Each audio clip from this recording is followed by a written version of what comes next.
KGF ఇప్పుడు ఈ పేరు భారతదేశం అంతా వినపడుతుంది. కేజీఎఫ్ సినిమా వచ్చిన తర్వాత అది మంచి హిట్ కొట్టింది. దాని తర్వాత ఇప్పుడు పార్ట్ 2 కూడా వస్తుంది. అసలు ఈ కేజీఎఫ్ ఏంటి, దాని యొక్క బ్యాక్గ్రౌండ్ కథ ఏంటో మనం ఈ వీడియోలో తెలుసుకుందాం. 120 సంవత్సరాల పాటు నిర్విరామంగా 900 టన్నులు పైగా బంగారాన్ని ఇచ్చిన కేజీఎఫ్ గన్లు ఒక్కసారిగా ఎందుకు మూతపడ్డాయి ఈ వీడియోలో మనం తెలుసుకుందాం. ఇంకెందుకు ఆలస్యం, లెట్స్ స్టార్ట్. అసలు ఈ కేజీఎఫ్ అంటే ఏంటి? కేజీఎఫ్ అంటే కర్ణాటకలోని కోలార్ గోల్డ్ ఫీల్డ్స్, కోలార్ జిల్లా హెడ్ క్వార్టర్స్ కి 30 కిలోమీటర్ల దూరంలో ఉన్న రాబర్ట్సన్ పేట అనే ఊర్లో ఈ గన్లు ఉన్నాయి. 1871లో న్యూజిలాండ్ నుంచి ఇండియాకు వచ్చిన ఒక బ్రిటిష్ సైనికుడి యొక్క పట్టుదల ద్వారా మనం ఈ రోజు ఈ కోలార్ గోల్డ్ ఫీల్డ్ గురించి తెలుసుకుంటున్నాం. అతని పేరు మైకేల్ గెల్హాల్ట్ లావెల్. ఈ లావెల్ బెంగళూరులో నివాసం ఉండేవాడు. ఆ టైంలో అతనికి విపరీతమైన పుస్తకాలు చదివే అలవాటు ఉంది. పుస్తకాలు, న్యూస్ పేపర్లు విపరీతంగా చదువున్న సమయంలో ఒక రోజు ఆయన 1804లో ఏషియాటిక్ జనరల్ అనే ఒక న్యూస్ పేపర్లో పబ్లిష్ చేసిన ఒక ఆర్టికల్ ని చదివారు. ఆ ఆర్టికల్ ఏముందంటే కోలార్లో బంగారం దొరుకుతుందని రాసి ఉంది. అది చదివాక ఆయనకి ఆ గనుల మీద చాలా ఆసక్తి ఏర్పడింది. ఆ తర్వాత దాని గురించి పూర్తిగా తెలుసుకుందాం అన్న సమయంలోనే ఆయనకు ఒక రిపోర్ట్ దొరికింది. అది British lieutenant general John Warren రాసిన ఒక రిపోర్ట్. ఆ రిపోర్ట్ లో ఏం రాసిందంటే 1799లో శ్రీరంగపట్టణ యుద్ధంలో ఆంగ్లేయులు టిప్పు సుల్తాన్ను ఓడించి ఆయన్ని హత్య చేసిన తర్వాత కోలార్ దాని చుట్టుపక్కల ప్రాంతాలని వాళ్ళ ఆధీనంలోకి తీసుకున్నారు అనే విషయం తెలిసిందే. కొంతకాలం తర్వాత బ్రిటిష్ వాళ్ళు తాము గెలుచుకున్న ప్రాంతాన్ని మైసూర్ రాజ్యానికి అప్పగించారు. కానీ కోలార్ భూములు మాత్రం రీసెర్చ్ పర్పస్ కోసం ఆ మైన్స్ ని తమ దగ్గరే ఉంచుకున్నారు. చోళుల పాలన కాలంలో ప్రజలు భూమిని చేతితో తవ్వి బంగారాన్ని వెలికి తీసేవారని వినడంతో కోలార్ ప్రాంతంలో బంగారం గురించి సమాచారం ఇచ్చిన వారికి బహుమతులు ఇస్తానని చెప్పి వారని ప్రకటించారు. ఆ ప్రకటన జరిగిన కొద్ది రోజుల తర్వాత చుట్టుపక్కల ఉన్న గ్రామస్తులు ఒక ఎద్దుల బండిని తీసుకుని వారెన్ దగ్గరికి వచ్చారు. ఆ ఎద్దుల బండికి కోలార్ మట్టి అందుకుంది. ఆ గ్రామస్తులు వారెన్ ముందే ఆ మట్టిని కడిగి దాంట్లో ఉన్న గోల్డ్ పార్టికల్స్ ని చూపించారు. దాంతో వారెన్ ఆ ప్రాంతాన్ని పరిశోధనలు చేయడం స్టార్ట్ చేశాడు.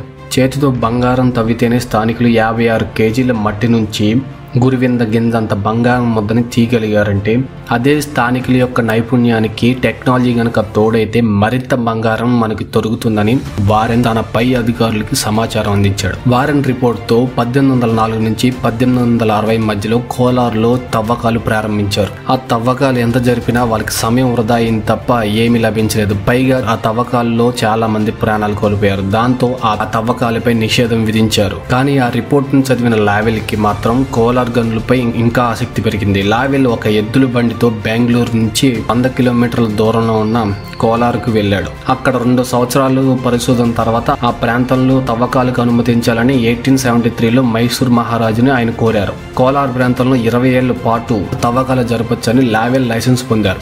అలా 1875లో మళ్ళీ కోలార్ గోల్డ్ ఫీల్డ్ లో తవ్వకాలు ప్రారంభించారు. అలా ఎన్నో సమస్యలు ఎదుర్కొన్న తర్వాత 1875లో కేజీఎఫ్ నుండి బంగారం బయటికి తీయడం స్టార్ట్ అయింది.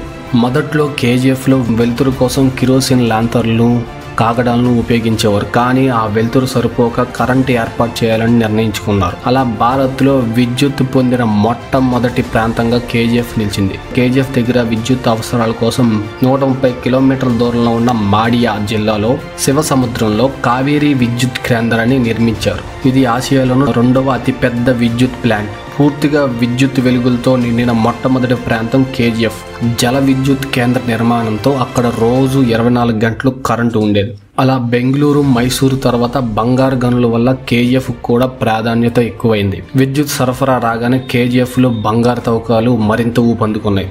అలా రకరకాల యంత్రాలని గనుల్లో దింపారు. 1902 నాటికల్లా కేజీఎఫ్ భారత్లోని 95% బంగారాన్ని వెలికి తీయడం మొదలుపెట్టింది. 1905 నాటికి బంగారు తవ్వకాల విషయంలో భారత్ ప్రపంచంలోనే 6వ స్థానంలో నిలిచింది. ఇంకా ఈ రకంగా బంగారం దొరుకుతుంటే ఆ ప్లేస్ ఆషామాషిగా ఉంటుందా?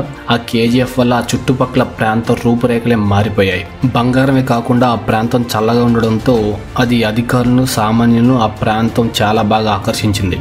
అక్కడ బ్రిటిష్ వాళ్ళు నిర్మించిన ఇల్లు వర్షం చూస్తుంటే అది ఇంగ్లాండ్ లా అనిపించేది. అందుకే ఆ ప్రాంతాన్ని మినీ ఇంగ్లాండ్ అని కూడా పిలిచేవారట. కేజీఎఫ్ లో నీటి అవసరాలు తీర్చడం కోసం బ్రిటిష్ వాళ్ళు అక్కడ ఒక చెరువును నిర్మించారు. ఆ చెరువు నుంచి కేజీఎఫ్ కి పైప్ లైన్ల ద్వారా వాటర్ ని సరఫరా చేస్తూ ఉండేవాళ్ళు. కొంతకాలానికి ఆ చెరువు కాస్త చుట్టుపక్కల వారికి అది ఒక పర్యాటక కేంద్రంగా మారిపోయింది.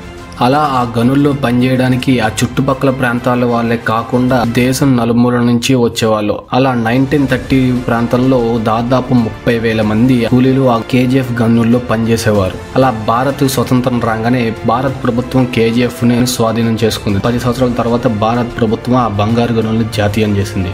1970లో భారత్ ప్రభుత్వ సంస్థ అయిన భారత్ గోల్డ్ మైన్స్ లిమిటెడ్ ఆ గనుల్లో బంగారం బయటికి తీయడం ప్రారంభించింది. మొదట్లో అంతా సాఫీగా జరిగిన తర్వాత కంపెనీ లాభాలు తగ్గుతూ వచ్చాయి. 1970లో తమ కార్మికులకు కనీసం వేతనాలు ఇవ్వలేని స్థితిలోకి, నష్టాల్లోకి కంపెనీ కూరుకుపోయింది.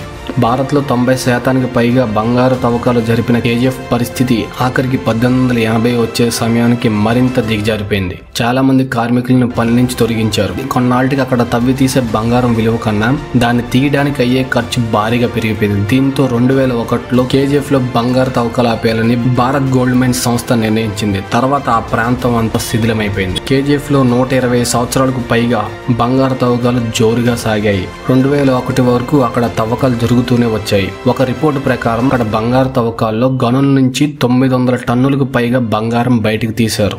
తవ్వకాలు ఆగిపోయిన తర్వాత 15 ఏళ్ల పాటు కేజీఎఫ్ లో అన్ని స్తంభించిపోయాయి. అయితే మళ్లీ ఆ ప్రాంతంలో తవ్వకాలు మొదలు పెడతామని 2016లో మోడీ ప్రభుత్వం సంకేతాలు ఇచ్చింది. కేజీఎఫ్ కు తిరిగి ప్రాణం పోసే ప్రక్రియ మొదలు పెడతామని ప్రకటించింది. అయితే ఆ తర్వాత అక్కడ ఏం చేస్తారు అనే దానిపై ఇంకా ఎలాంటి ప్రకటన చేయలేదు. కేజీఎఫ్ లో ఇప్పటికీ బంగారు నిక్షేపాలు ఉన్నాయని చెబుతూ ఉంటారు.